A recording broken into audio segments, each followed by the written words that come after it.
Hi friends, మనం పూజలు చేస్తుంటాం, జపాలు చేస్తుంటాం, నోములు, వ్రతాలు, పుణ్యక్షేత్రాలు అన్నీ తిరుగుతాం.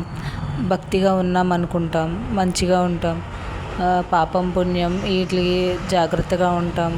పాపం చేయడానికి భయపడతాం.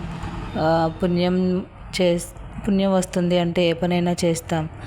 కానీ ఎన్ని చేసినా, ఏ ఆచారాలు పాటించినా చివరికి మన మనసుని ఎప్పుడైతే కంట్రోల్ చేసుకోలేమో, కొన్ని విషయాల్లో నేను ఆపుకోలేకపోయాను, నేను ఉండలేకపోయాను, నన్ను నేను కంట్రోల్ చేసుకోలేకపోయాను, ఇలాంటి మాటలు వస్తుంటాయి. అది రాకుండా మనం ఉండగలిగితే, అంటే మన మనసుని అనవసరమైన విషయాల వైపు వెళ్ళకుండా మనం చేసుకోగలిగితే అప్పుడు నిజమైన ఉన్నతి మనకి లభిస్తుంది.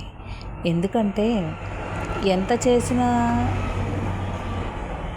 లాస్ట్లో అయ్యో ఇది చేస్తే బాగుండు అనే ఆలోచన దగ్గర మనం ఆగిపోయామంటే ప్రయత్నం అంతా వృధా అయిపోతుంది. మీరు ఎన్ని చేసినా సరే మీ మనసు మీ కంట్రోల్లో లేకుండా ఉంటే మీరు ఆధ్యాత్మిక స్థితిలో ఉన్నత స్థితికి చెందలేరు, వెళ్ళలేరు. ఒక్కసారి మనసు పెట్టి ఆలోచించండి.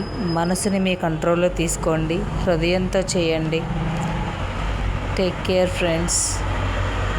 భగవంతుని తెలుసుకోవాలనుకునేవాళ్ళు, ఆధ్యాత్మికంగా ఎదగాలి అనుకునేవాళ్ళు మనసుని కంట్రోల్ చేసుకోవడానికి మాత్రం 100%, 1000% ట్రై చేయండి. అలా చేస్తేనే మీరు అనుకున్నది సాధించగలుగుతారు. All the best friends. Take care. Bye.